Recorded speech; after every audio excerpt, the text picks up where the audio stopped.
Bismillahirrahmanirrahim. Assalamualaikum warahmatullahi wabarakatuh. Alhamdulillahirabbil alamin. Walladzi arsala rasulahu bil huda wa dinil haq liyudhhirahu 'ala dini kullih. Wa kafaa billahi syahida wa asyhadu an la ilaha illallah wahdahu la syarikalah wa asyhadu anna Muhammadan abduhu wa rasuluh. Allahumma shalli ala Muhammad wa ala alihi wa ashabihi wa man tabi'ahum bi ihsanin ila yaumiddin. Ya ayyuhan nas ittaqu rabbakum inna zalzalatas saati syai'un 'adzim yauma tarawnaha tadhalu kullu murdi'atin amma arda'at wa tadau kullu dzati hamlin hamlaha taron nasa sukara wa ma hum bisukara walakinna adzaballahi syadid wa ba'du. Fa inna asdaqal hadisi kitabullah wa khairal hadyi hadyi Muhammadin sallallahu alaihi wasallam wa syarrul umuri muhdatsatuha fa inna kulla muhdatsatin bid'ah wa kulla bid'atin dhalalah wa kulla dhalalatin finnar. Ayol ikhwah azza subhanahu wa ta'ala, kita berada di pekan pertama bulan Muharram, salah satu dari 3 bulan haram yang berurutan, bulan mulia yang amal soleh lebih tinggi derajatnya di sisi Allah Ta'ala, yang itu akan digunakan sebagai penyemangat, promosi, daya tarik. Diharapkan manusia butuh kepada Allah dan masuk pada bulan promosi, supaya kita menanggapi seperti itu. Tapi jangan sampai terlalu semangat dengan amalan tanpa tuntunan. Amal spesial yang ada di bulan Muharram napa niku? Poso Asyura. Poso Suro. Suro niku dari kata asrun. Cuma diringkas saja. 10. Itu tanggal 10 poso, supaya beda dengan Yahudi diiringi dengan tanggal 9. Mulai sejarah adanya puasa Asyura ketika kedatangan Nabi SAW hijrah di Madinah tahun 1 Hijriah. Menjumpai Yahudi puasa, ditanya, apa alasannya? Mereka menjawab, hari dimenangkan Musa atas Fir'aun, lalu mengisinya dengan puasa. Pesan Nabi SAW, kalian kaum muslimin lebih berhak kepada Nabi Musa daripada Yahudi, maka daripada itu posoho. Dikala itu hukumnya wajib. Lalu supaya beda dengan Yahudi, kita ulang kembali, diiringi dengan tanggal 9. Diiringi tanggal 9. Lalu ketika tiba bulan Ramadan tahun kedua Hijriah, diwajibkannya puasa Ramadan. Puasa Asyura hukumnya tidak wajib. Sir monggo, gak sir juga monggo. Dilihat dari sisi fadilahnya, tentunya itu memiliki daya tarik besar. Napa fadilahipun? Menghapuskan dosa selama 1 tahun. Dan manusia nggak bisa lepas dari dosa. Karena kullu bani Adam khata', anak Adam itu banyak berbuat salah. Yang itu dosa kecil yang terampunkan dengan fadilah amal soleh harian seperti itu. Apa tanda-tanda dosa kecil? 1, nggak disebutkan ancamannya. 2, wis ngati-ngati jek iso kecolongan. Yang ketiga, amal soleh harian akan menjadi penghapus. Dan manusia itu terlalu sering mengalami kesalahan, entah lisan, entah mata, tangan, kaki, pikiran, kadang suudon, berburuk sangka. Nah, karena kita terlalu banyak dosa, sementara fadilah amal soleh itu akan menjadi pengampun. Kalau kita diingatkan butuh ampunan, pembebasan dari dosa, tentunya akan berusaha untuk menyambut. Yang penting bagaimana ada rasa tertarik, dan itu berat. Sing abot niku paham napa gadah rasa tertarik datang kebaikan. Napa sing abot? Sebatas paham napa rasa tertarik datang kebaikan, pundi sing angel? Rasa tertarik kepada kebaikan wangil. Sebatas paham maca gampang paham. Ngrungokne gampang paham, tapi memiliki rasa tertarik ini kalau Allah nggak memberi tidak bisa. Makanya apabila kita bisa melaksanakan pupuk, ada rasa tertarik, kembangkan. Jangan dimentahkan dengan ora wajib wae. Ya betul. Tetapi melihat dari besarnya fadilah, melihat dari kita nggak bisa lepas dari dosa, tentunya kita punya pertimbangan yang harus teliti. Kemudian jangan sampai dinodai dengan noda-noda yang merusak. Napa? Noda-noda yang banyak diperbuat orang di bulan Muharram. Poso buka tahun. Apa malih? Ngumbah gaman. Apa malih? Tatoyur. Dianggap bulan sial. Rawani duwe gawe. Jereke Nyi Roro Kidul sedang mantu lek disaingi nesu. Katanya mau dikutuk. Nah, itu benar apa enggak atau sebagai bahasa filsafat enggak tahu. Bahasa filsafat sing sering digunakan nggih ngeden-ngeden ini menapa? Aja ngidu nek sumur kok guwing. Iku nyata napa nggih ngeden-ngedeni? Aja mangan kambil engko mari kreminen. Niku pancen kambil dadi kremi napa nggih ngeden-ngedeni? Aja juding-juding kok sambar mbledek. Kan sebenarnya itu bahasa ilmiah. Tapi kadang dipahami tidak benar, seolah itu menjadi akidah. Nyapa ora wani mantu nak sesi suro, Nyi Roro Kidul mantu. Mungkin juga termasuk bahasa filsafat, itu bisa jadi. Artinya apa? Artinya banyak orang yang pulang haji butuh dana, nggak kok bermantunya po rawani mantunya sasi suro. Mungkin sing pulang haji mengatakan danane entek, mungkin isin muni ngono. Tapi lek muni napa? Nyi Roro Kidul mantu engko sanduk dinesoni. Itu berpotensi. Apapun permasalahannya, tapi yang jelas itu termasuk bahasa tatoyur. Menganggap sial bulan Muharram. Ini termasuk akidah syirik. At-tiyaratu syirkun. Tatoyur diambil dari kata tiaroh, dari kata tatoyur. Makna bahasa adalah golek manuk, berburu burung. Yaitu tradisi orang jahiliyah ketika punya hajat, iya atau tidak, itu golek-golek manuk dhisik. Golek wayah mibur nengen ditakwil, oh membawa berita gembira, sukses terusno kajatmu.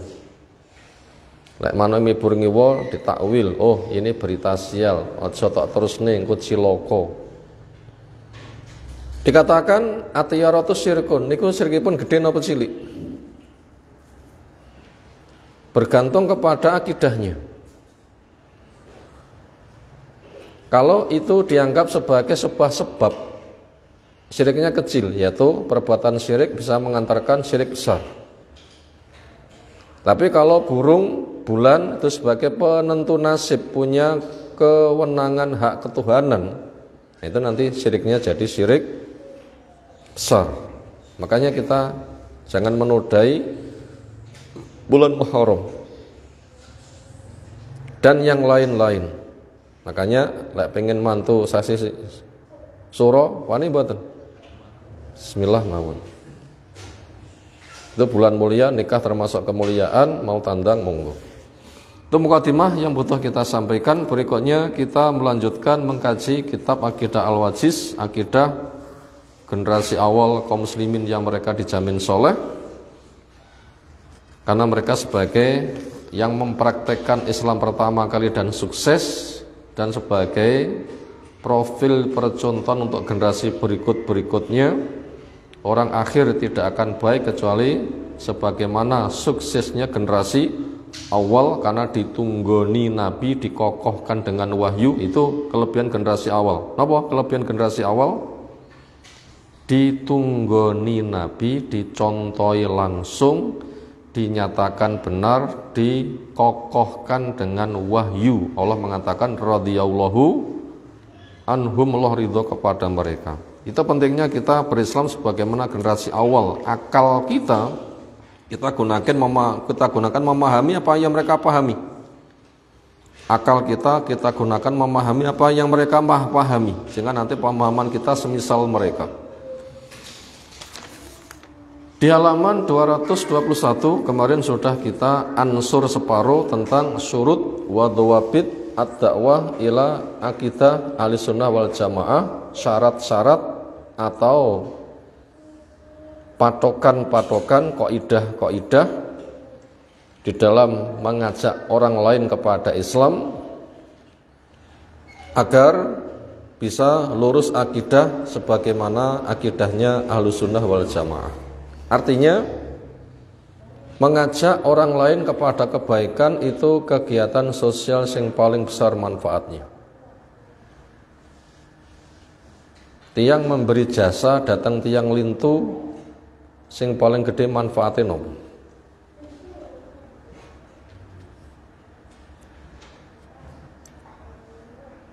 Jawabnya sebagaimana yang diperbuat oleh Nabi. Nabi diutus untuk apa? Yukhrijuhum minadh dhulumat ilan nur, mengeluarkan manusia dari gelap menuju cahaya. Gelapnya gak punya ilmu jadi cahaya ilmu. Gelapnya kesyirikan ke cahaya tauhid. Gelapnya ke bid'ahan ke sunnah. Gelapnya dosa-dosa menuju cahaya ketaatan. Gelapnya akhlak yang tercela menuju cahaya akhlak yang mulia. Itu namanya yukhrijum minadh dhulumat ilan nur. Gimana caranya? Dibacakan ayat-ayat Allah. Makanya tugas Rasul adalah yatlu alaihim ayatihi, membacakan kepada mereka ayat-ayatnya.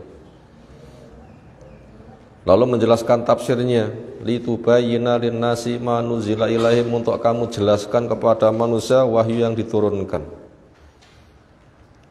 Mereka pengen mendalam tanya, maka dijawab, ada perintah fas'alu ahla dzikri in kuntum la ta'lamun. Wis paham tinggal beramal. Rasul sebagai uswatun hasanah.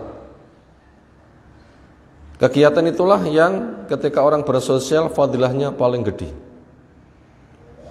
Makanya bila kita sebagai pelakunya syukur, sebagai mitra pendukung syukur. Dan kegiatan masing-masing orang itu berbeda dan tidak bisa kerja yang sama tetapi kerja sama. Nggak bisa kerja yang sama tetapi kerja sama. Penggayane lek ditandangi mesti podo saged mboten. Kono dadi khotib, aku ya dadi khotib, sak masjid khotib kabeh ngoten nggih. Itu namanya kerja yang sama kita ndak bisa. Tapi lek kerja sama bisa. Sitok guru, sitok murid, sitok khotib, sitok mustami' pendengar. Gitu kan? Sitok dokter, sitok pasien. Itu namanya kan kerja sama, tapi bukan kerja yang sama. Dakwah pun juga sama. Yang sifatnya ya sudu ba'dhum ba'dha, mengokohkan sebagainya pada sebagian yang lain. Ibaratnya mobil, ada barang cuwilik murah tapi fungsinya vital. Lek nganti kowe ra nek iso gak karuh-karuan. Napa niku? Pentil, nggih mboten? Pentil. Gembos penak mboten? Blas. Ya kita supaya mengambil peran untuk program yang sama, saling mengokohkan, itu nanti seolah akan dibersamakan. Walaupun masing-masing punya kelebihan, tapi akan dibersamakan di dalam berserikat pada kebaikan. Itu kegiatan sosial yang paling bermanfaat. Dari sekian banyak macam-macam perbuatan sosial, maka mengajak kepada kebaikan itu kegiatan yang paling mulia. Nah, karena itu kegiatan yang paling mulia, fadilahnya besar, ada kriteria yang harus dipenuhi. Makanya siapa yang mengajak, penuhi dulu syarat-syaratnya.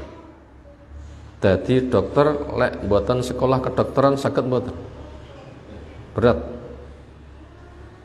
Dakwah pun juga demikian. Maka di sini kita diberitahu syarat-syaratnya apa saja, dhawabit, pakem, kaidahnya yang wajib dipegangi itu apa saja, yang itu semuanya muara tujuannya menuju kepada akidah generasi awal Islam. Itulah ahlus sunnah, orang yang mahir di dalam sunnah, perilaku Nabi, dan ala jamaah, orang yang bekerja keras mewujudkan sunnah.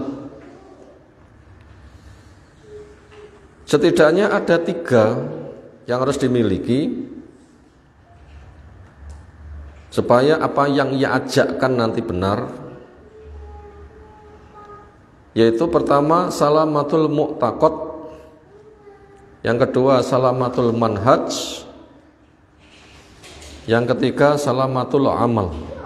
3 itu supaya benar.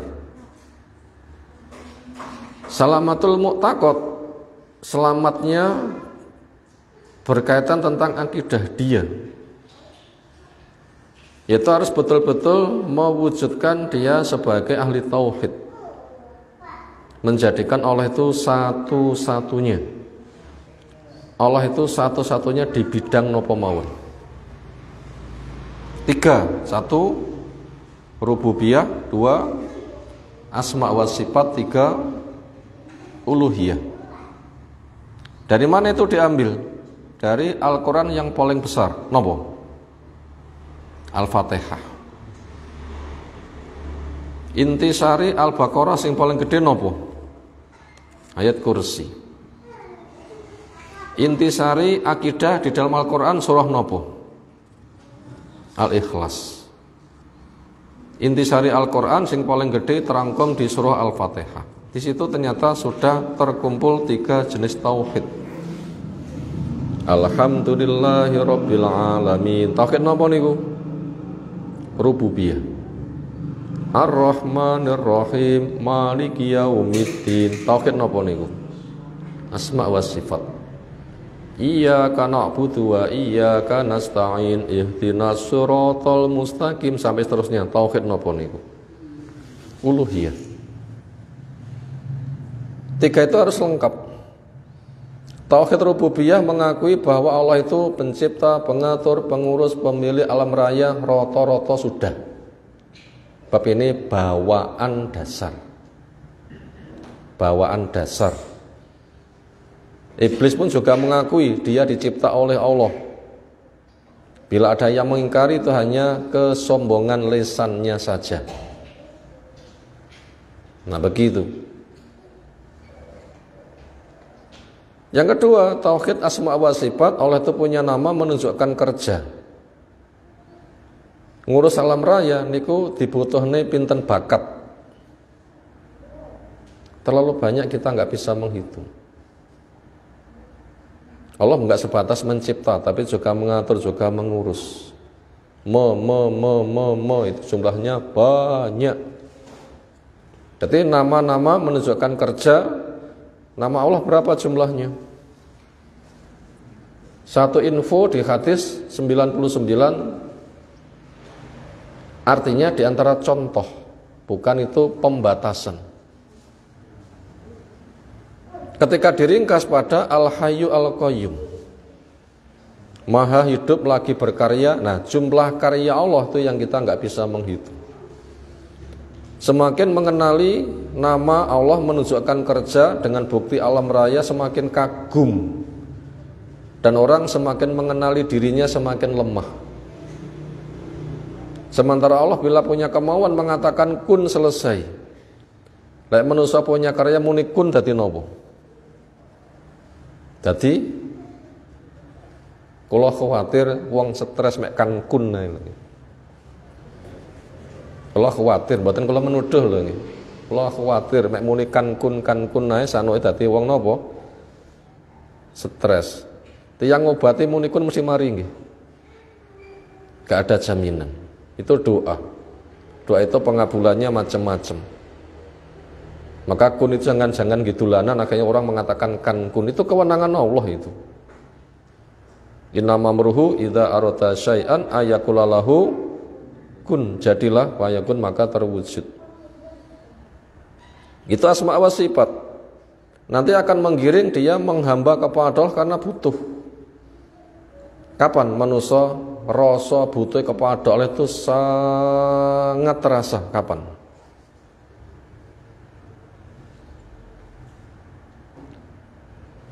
Bila kaki wis kesrimpet karo kaki, walatafatis saku bisak. Sing pantes nyerimpeti niku tali napa sikil? Tali, tapi nopo sikil kok nyerimpeti? Karena nggak bisa jalan seolah kaki itu diikat. Itu keadaan yang betul-betul lemah. Padahal sikil itu belungnya atau sepol. Jenengan nate ngeraji kikile sapi nggih. Lek digeraji ngoten jan atau sepol. Kenapa? Ya memang untuk menyangga gedene sapi sak mono kae. Karo tengah ton kan belungnya kan meh padha mawon to nggih.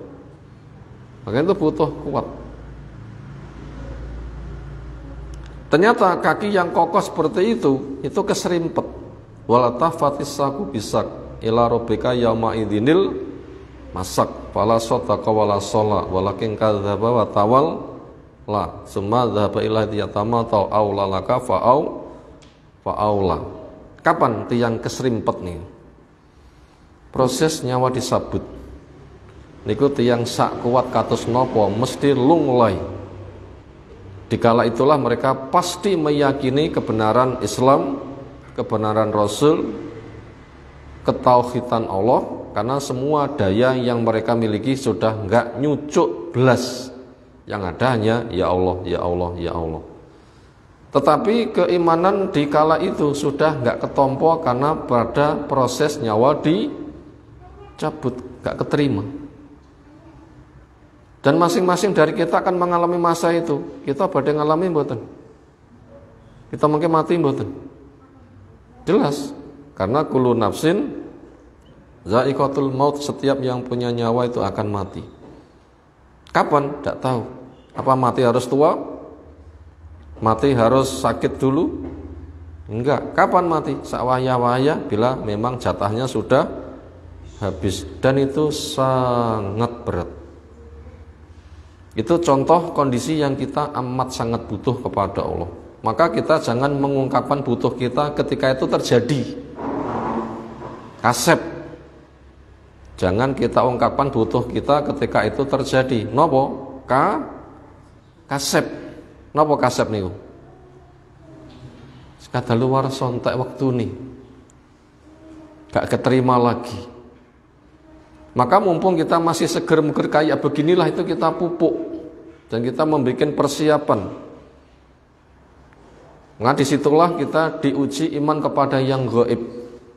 Jangan sampai kita betul-betul meyakini yang gaib itu kita merasakan. Tetapi mumpung belum menjalani berita info yang sahih, itulah yang harus kita pupuk. Berarti yang iman kepada yang gaib itu ketika merasakan itu sudah tidak iman kepada yang gaib lagi. Badai mati ketekan malaikat, roh malaikat. Malaikatnya dikala itu gaib napa mboten gaib? Mboten gaib, karena orang yang mau mati itu melihat malaikat. Sudah enggak gaib lagi. Padahal di antara pendukung iman yang benar itu adalah iman kepada yang gaib. Kapan? Itu belum terjadi, dia mendapatkan info meyakinkan, dikala itulah dia mengimani. Kemudian menyiapkan diri, itu baru namanya iman kepada yang gaib.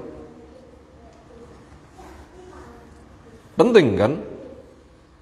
Maka ojo iman karo malaikat ketika cetuk malaikat, entek waktu nih. Tapi mumpung belum mati, iman no. Aku sok karo malaikat ditekoni man rabbuka, man nabiyuka, madinuka, kira-kira aku sok iso njawab ora yo. Persiapan sekarang itu baru namanya iman kepada yang gaib. Itu diantara waktu yang kita nanti akan butuh kepada Allah. Maka jadikan seolah itu sudah terjadi walaupun belum.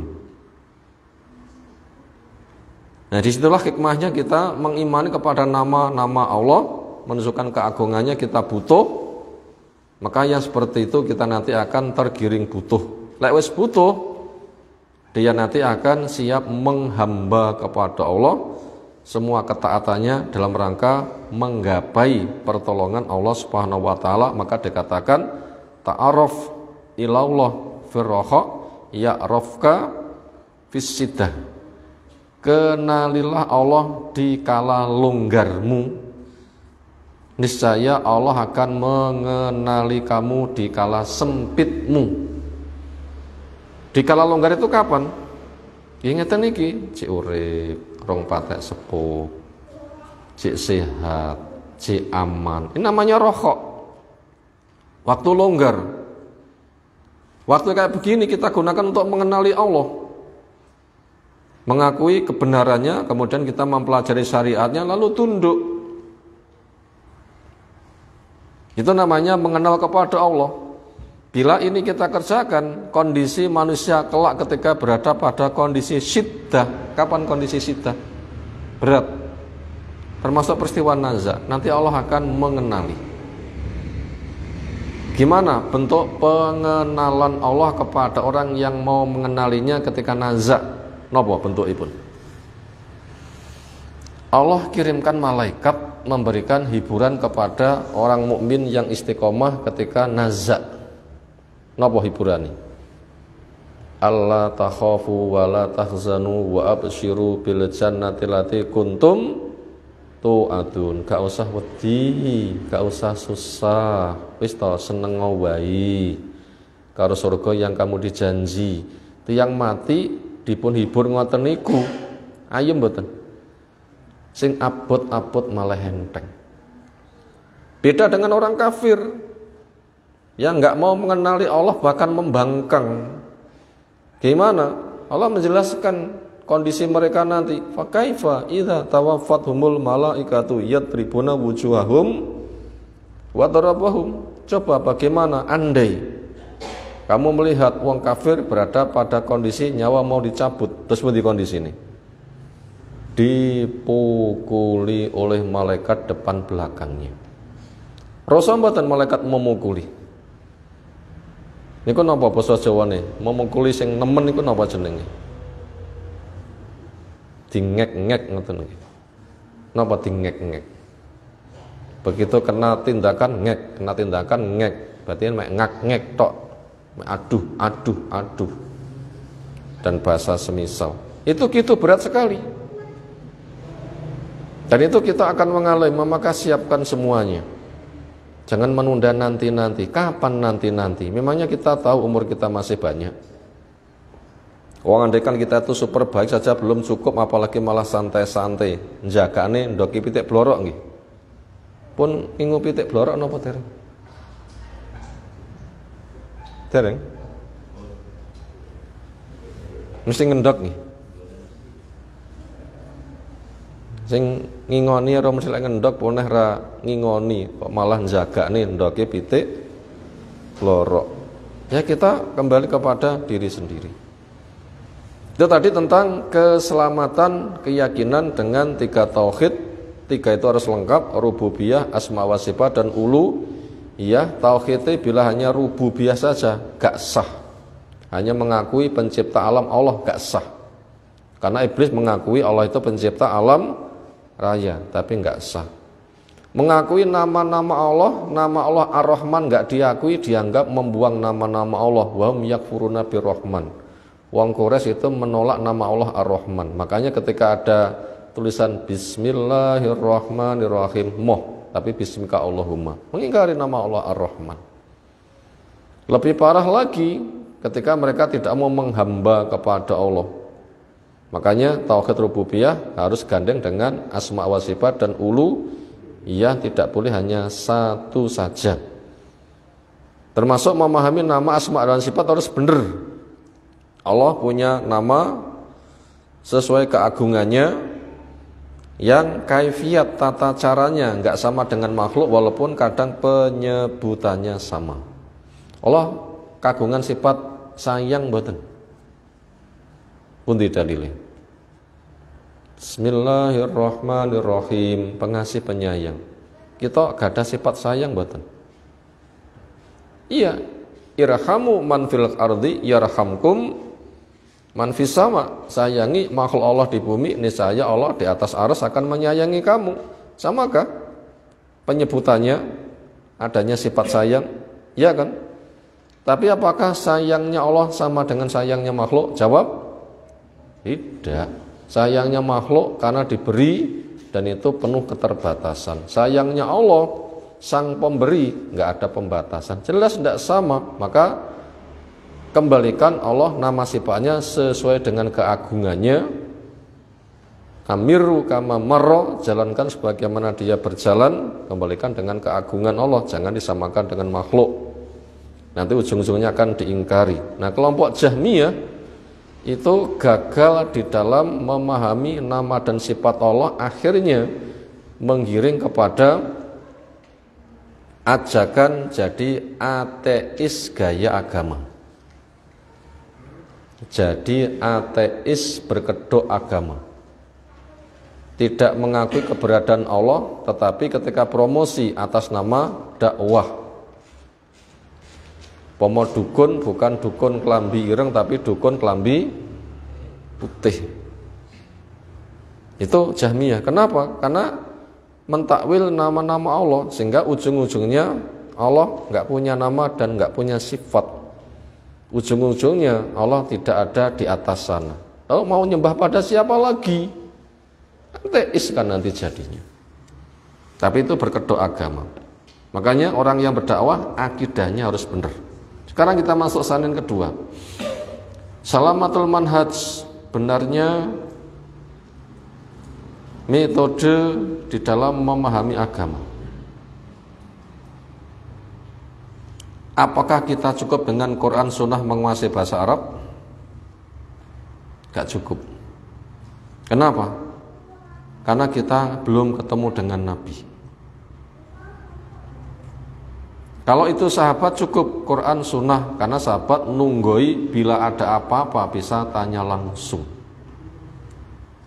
Selebihnya harus dengan pemahaman para sahabat, karena mereka yang belajar, praktek, dipantau, dibimbing, dan dinyatakan benar. Itu namanya manhaj. Itu namanya manhaj. Kalau nggak begitu kita nggak akan ketemu kebenaran. Makanya jangan cukup hanya dengan Al-Quran, As-Sunnah, tanpa pemahaman generasi percontohan para sahabat bagaimana realnya mereka. Contoh, Nabi SAW itu pas melaku lewat area kuburan, diberitahu ada 2 kuburan sedang disiksa. Akhirnya diambilkan pelepah kurma basah, lalu dincep nih. Ketika ada yang tanya, ngapain? Apa jawabnya? Keduanya sedang disiksa, semoga selagi masih basahnya pelepah kurma Allah meringankan siksa. Ini kekhususan Nabi atau umum perbuatan syariat untuk umat? Khusus. Apa buktinya? Keumuman untuk umat, sahabat juga melaksanakan. Tapi enggak. Nah, sekarang ada orang yang membuat takwil berdasarkan itu, sebabnya nek kono sing akeh pelepah kurma, sing nek kene sing akeh kembang, nek kene ya diganti kembang. Kacau mboten? Padahal kembang itu kan simbolnya 3 dewa kan? Kacau kan? Itu contoh pemahamannya nggak mengikuti pemahaman sahabat. Akhirnya jadi kacau, bertolak belakang. Yang kayak begitu jumlahnya wakah. Dan itu marah, yang mempromosikan seolah itu tokoh masyarakat yang sangat berpengaruh, sapa jenenge mbuh. Tapi orang kenal media tahu. Nah, begitu. Makanya manhaj metode beragama itu penting. Yaitu pahamilah Quran, pahamilah sunnah sebagaimana generasi pertama Islam. Makanya bila membuka tafsir, semisal tafsir Ibnu Katsir, itu memang metodenya itu adalah Quran, dipahami, ditafsirkan dengan sunnah, kemudian dipahami, diamalkan sebagaimana para sahabat. Insyaallah dengan begitu nanti orang akan pemahamannya terjaga, sehingga tidak cukup menguasai bahasa Arab, maca Quran, maca sunnah, gak cukup, tapi kembali kepada tafsir. Itu namanya keselamatan manhaj metode pemahaman beragama. Fahum, maka mereka itu Alkitab wa sunnatu ala dha'i ma as-saluhu min usulin wa ma qa'aduhu min qawaid. Fahum, maka mereka orang yang selamat metode cara beragamanya berpegang teguh kepada Alkitab dan As-Sunnah. Bukan titik, tapi masih ada kelanjutan, yaitu ala dha'i, di atas pancaran cahaya, katanya bimbingan dan pemahaman. Ma as-saluhu, apa yang generasi awal Islam telah menetapkan usul-usulnya, menetapkan kaidah-kaidahnya. Artinya mereka punya kaidah lalu merangkum, dengan rangkuman itu mudah dipahami. Contohnya apa? Ilmu usul, kaidah yang mereka tetapkan masalah asma wa sifat, napa contohnya? Kaidah niku amirru kama marro, lakokno sebagaimana dia berjalan. Ini kaidah tentang memahami nama dan sifat Allah. Allah punya nama Ar-Rahman, ya lakokno opo eneke. Allah punya nama Ar-Rahim, ya lakokno opo eneke. Ar-Rahman ya Ar-Rahman, Ar-Rahim ya Ar-Rahim. Allah menetapkan dengan yadun, tangan, lakokno opo eneke. Artinya yakini Allah itu bertangan, berkaki, bicara. Itu kaidah. Maka kita supaya seperti itu.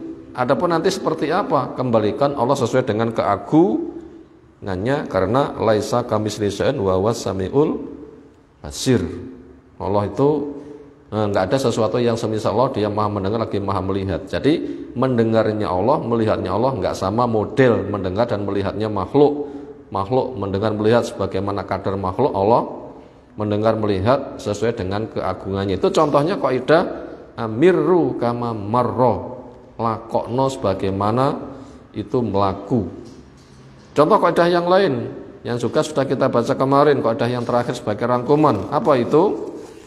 La yasluha akhiratil ummah illa bima saluha bihi awwaluha. Wa ma lam yakun yauma idzin dinan lam yakun al yauma dinan. Ini rangkuman dari Imam Malik, ulama Madinah, generasi tabi'ut tabi'in. Anaknya Anas, generasi sahabat. Cuma sang anak enggak ketemu bapaknya, karena di dalam kandungan bapaknya meninggal, dan itu sahabat yang terakhir. Begitu melek sudah enggak ketemu sahabat, maka bapaknya seorang sahabat, anaknya tabi'ut tabi'in, padahal generasi di bawah sahabat itu tabi'in kudu nih. Apa maknanya? Tidak akan maslahat akhir umat ini kecuali dengan kemaslahatan yang generasi awal sukses meraih kemaslahatan. Ini kan kaidah kan. Makanya cara beragama kita semisal mereka, enggak seperti mereka, enggak akan ketemu. Contohnya Sungai Berantas, wonten Malang tasih resik mboten. Jenengan nyiduk wonten kali kulon meriku terus pundi rupane. Makanya lek pengen air jernih ambil kepada sumber awal. Pemahaman Islam juga begitu, kembali kepada pemahaman awal.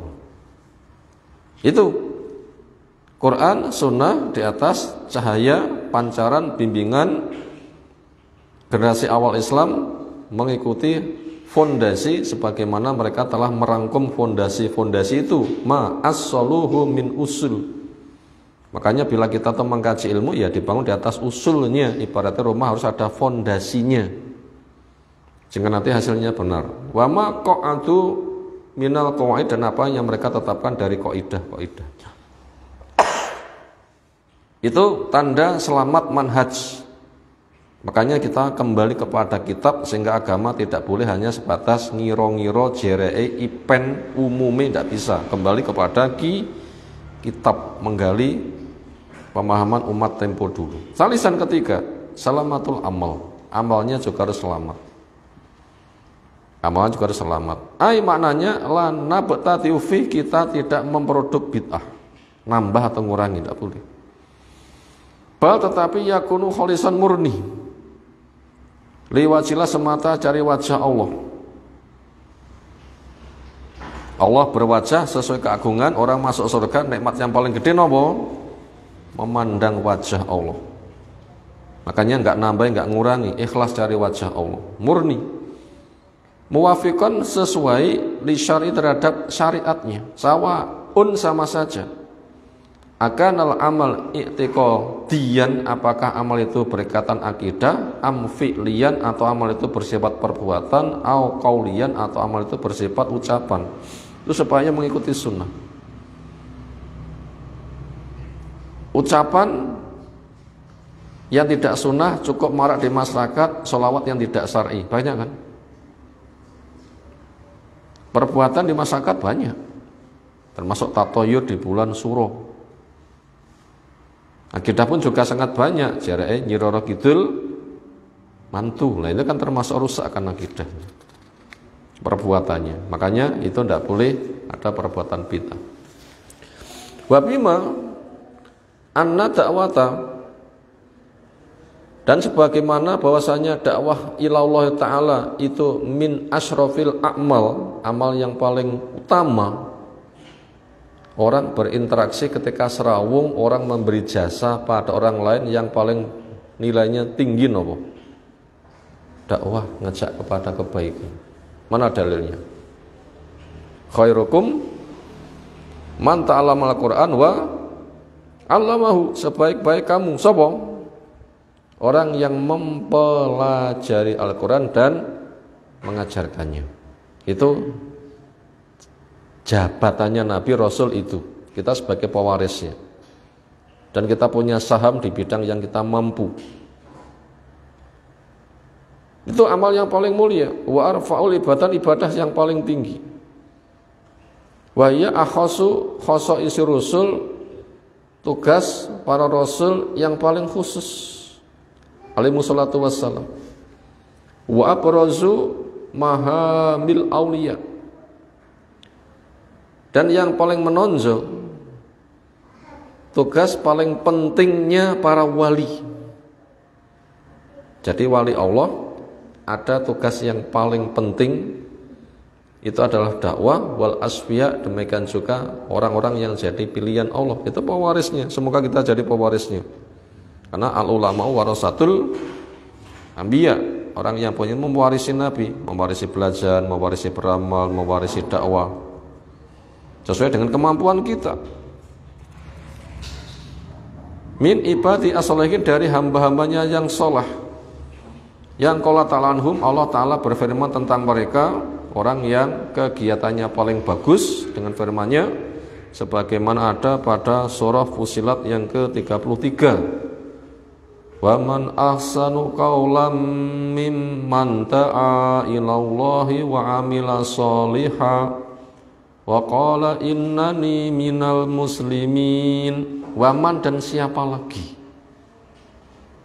Artinya tidak ada orang yang paling bagus kaulan ucapannya mimman, dibanding orang yang da'a ilallah, mengajak kepada Allah. Makanya semua kita punya kegiatan, arahkan menjadi sarana untuk program yang paling gede ini. Apa? Ngajak manusia kepada Allah dengan kemampuan kita. Ayo ngaji.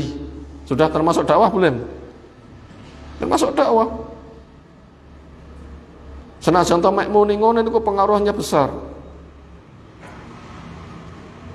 Lek nganti ngomong podo-podo njogroke ya penak ning ngarep televisi iso gayeng. Lah podo-podo ngomong niku, tapi nanti nilainya berbeda.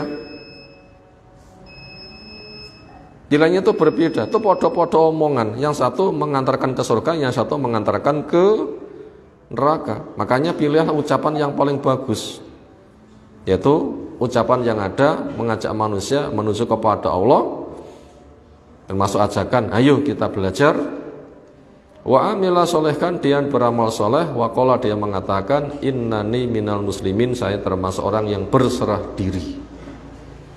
Wa allamana, dan mengajar kepada kita Rasulullah SAW kaifa nahmilu ad-da'wata ila nas, bagaimana kita memikul dakwah kepada manusia. Cara mengembannya ini sudah diajari oleh Rasul sallallahu alaihi wasallam. Wa kaifa nuballighu, bagaimana kita menyampaikannya. Wa fi sirati, pada sirah sejarah Nabi, durusun kasiratun, pelajaran yang banyak. Termasuk kita pun juga punya materi sirah. Malam Ahad kedua dan keempat itu kan spesial sirah. Bagaimana praktek Nabi di dalam berdakwah. 13 tahun selama di Mekah, 10 tahun selama di Madinah. Lihat sirah itu lihat bentuk nyata. Bagaimana praktek Nabi, itu petunjuk bagaimana kita menyampaikan. Di situ ada durusun kasiratun, pelajaran yang sangat banyak. Liman arada dzalika, buat orang yang menginginkan itu.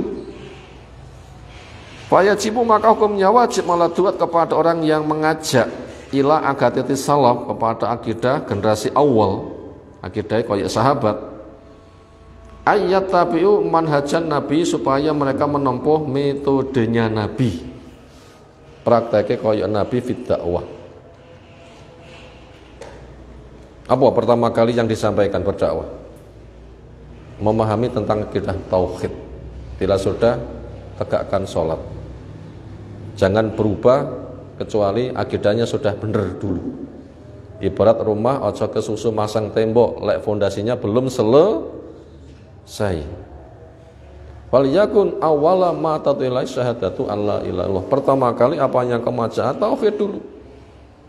Sampai Nabi mengokohkan tauhid berapa tahun ini?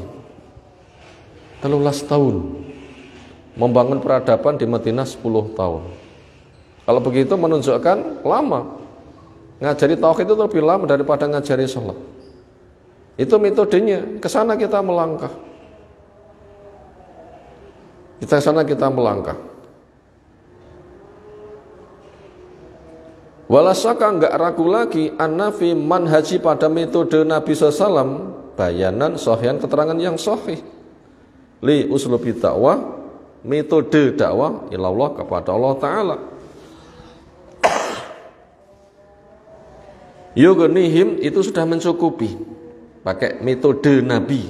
Amma dasau, dari apa yang memproduknya an-nasu, manusia, min manahija muhtadiatin, dari metode-metode yang diproduk baru, mukhalifatin, yang itu menyelisihi, liman haji, terhadap metodenya Nabi, wasirati, dan juga perjalanan kehidupan Nabi SAW. Maka kita cukup dengan Nabi, jangan pakai yang lain. Maka belajar sirah. Bila kita nggak sempat hadir, ya nanti bisa didengar videonya, atau kita punya buku sirah dibaca.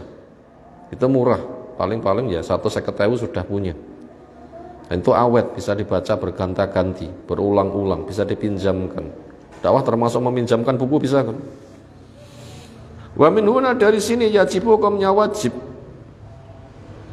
ala da'i, kepada orang yang ngajak-ajak kepada Allah Ta'ala, ayatu ilallah, ketika dia mengajak kepada Allah Ta'ala, kamakana yada'u, sebagaimana pernah mengajak salafuna as-solih, pendahulu kita yang soleh, ma'amur'ati fariqiz zaman wal makan, memperhatikan dengan perubahan waktu dan tempat, tapi isinya sama, cuma kemasannya saja berbeda. Isinya sama, kemasannya saja berbeda. Contohnya, zaman semisal para perawi hadis itu belum ada pengeras suara. Sing ngrungokne akeh, kene ngomong sing kono enggak krungu. Kene muni kono pirang meter kok ngonekne banter. Kono wis ngonekne banter genti kono sehingga nanti semuanya mendengar. Kira-kira kita sekarang pakai sistem itu atau pakai sistem pengeras suara?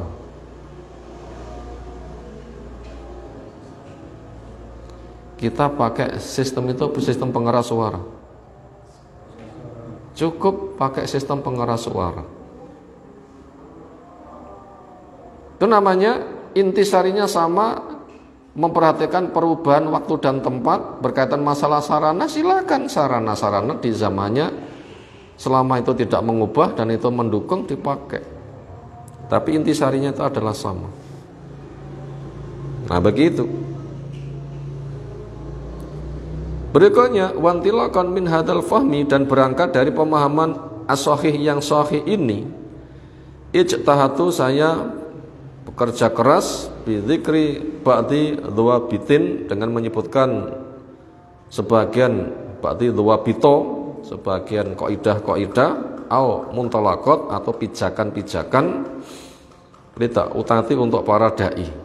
Nanti akan ada rangkumannya yang kita kayaknya belum bisa ngansur, satu apa, dua apa. Kaidah itu pahami, nanti bisa menjadi bekal. La'alaha takunu nafiatan, semoga saja bermanfaat fil islah alladzi nunasyiduhu, yang kita berusaha untuk mengokohkannya. Ayol ikhwah, azza subhanahu wa ta'ala, rangkuman apa yang telah kita sampaikan ketika kita bersosial, ketika kita memberi jasa yang paling bagus, yaitu memberikan maslahat orang lain agar dia kembali kepada Allah. Karena itu termasuk amanat besar, maka sebelum melangkah maka siapkan bekal-bekalnya dulu. Insya Allah materi depan kita akan memperinci satu persatu bekalannya apa saja. Demikian yang kita sampaikan, semoga Allah berikan ilmu bermanfaat untuk kita semuanya. Ada tanggapan silahkan. Jadi.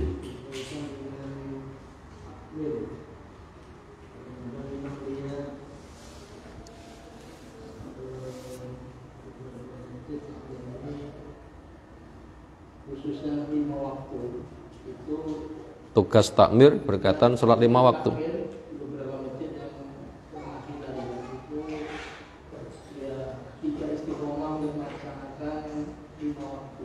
Yeah. Ini terkait dengan at-taubah yang membahas ini kenapa tentang ketakmiran ini kita yang nanti tidak sanggup untuk bertakmir dan menjadi beberapa kasih. Takmir artinya pemakmur. Takmir masjid, memakmurkan masjid. Idza ra'aitum man ya'tatu ilal masjid fashhad bi annahu mu'min. Bila kamu menyaksikan wong blusak-blusuk ke masjid, saksikan sebagai mukmin. Artinya blusak-blusuk itu adalah memakmurkan. Tanda mukmin itu adalah itu, blusak-blusuk masjid. Adzan datang, selesai pulang, adzan datang, selesai pulang, sehari semalam 5 kali. Namanya ya'tadu, membuat kegiatan berbolak-balik. Maka bila kita jumpai, saksikan dia sebagai mukmin. Maka dikatakan innama ya'muru masajidal man amana. Pemakmur itu orang yang beriman. Maka bila kita punya tanda iman, termasuk memakmurkan masjid. Suatu negeri dikatakan negeri Islam, napa tandane? Terbangun masjid, berkumandang azan, orang berduyun datang. Pemerintah kaya ngopo gak mikir, yang penting masjid berdiri tegak, bisa azan, bisa jamaah, itu adalah tanda negeri Islam. Walaupun uangnya reno, tapi itu tegak. Ini nikmat besar. Kita di Indonesia masjid tegak enggak? Bisakah berkumandang azan? Adakah kita terhalang untuk datang ke masjid? Jawab, enggak ada. Itu tanda-tanda negeri Islam. Terbebas, pemimpinnya rupanya kaya ngopo.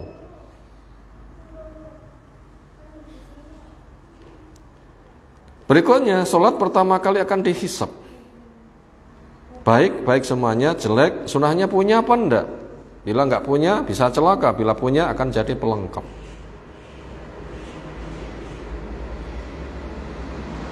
Praktek dari Nabi SAW itu ketika memakmurkan masjid, maka di sana sudah disiapi muadzin. Sinten muadzin? Yang memantau datangnya waktu lalu mengumandangkan azan. Bila imamnya telah tiba dikumati, belum tiba mencari pengganti. Siapa yang ditetapkan jadi muadzin? Bilal. Makanya kita sebagai takmir untuk melaksanakan tugas, maka silahkan dijadwal siapa yang berazan. Makanya disolehin ketika santri sedang pulang, dijadwal panggil. Duhur sopo, asar sopo, maghrib sopo, isya sopo, dan seterusnya. Memantau datangnya waktu dan mengumandangkan adzan. Kenapa? Itu kewajiban. Takmir itu kan memakmurkan, harus melaksanakan tugas. Pasang itu muadzinnya di dum. Sing sepuh napa sing nom sing adzan? Ya didem yang penting kompak. Didem yang penting kompak. Kenapa? Kerjasama memakmurkan. Nah begitu. Itu yang saya tunjuk ya, sing sepuh-sepuh juga saya tunjuk. Sinten petugas adzan asar. Mbah Kong 70 tahun ke atas. Alhamdulillah jalan. Dan semisal untuk meringankan hisab, loh kamu sebagai takmir pemakmur, mana buktimu? Makanya itu dengan dibikin jadwal itu nanti waktu masuk persis. Nah begitu. Maka di sana ada Bilal. Waktu telah tiba adzan, waktunya qomat, Nabi kok belum ada. Kalau ada berita pergi, golek dhisik Abu Bakar. Ya Abu Bakar, Rasul tindakan. Qomat nopo? Ya wis, cari penggantinya dulu. Ojo ujuk-ujuk qomat imame sopo, gak boleh. Ini adab ini buat muadzin ini mau qomat. Imam pokok siapa, bila ada halangan atau safar, itu penggantinya sopo. Pastikan dulu, ojo qomat maring dorong-dorongan. Gak boleh itu. Gak boleh. Itu ada petunjuk seperti itu. Diupayakan yang adzan yang qomat. Itu anjuran. Makanya siapa sadar jadi muadzin memantau kedatangan imam. Walaupun donga itu penting, tapi aja tersita ndungone sehingga tugasnya enggak terlaksana. Kadang ada bar adzan selesai sholat kemudian dongo wayai imam hadir enggak ngerti. Loh bahaya nih. Bukan menyalahkan orang berdoa, bukan, tetapi kamu itu punya tugas yang qomat, yang adzan. Kenapa? Itu tanggung jawab. Makanya itu ditunjuk. Makanya muadzin Nabi itu ada Bilal, Abdullah bin Abdi Robbi, ada Abdullah bin Umi Maktum atau siapa begitu loh ya. Itu enggak hanya satu. 3 itu sebatas boleh ditugasi.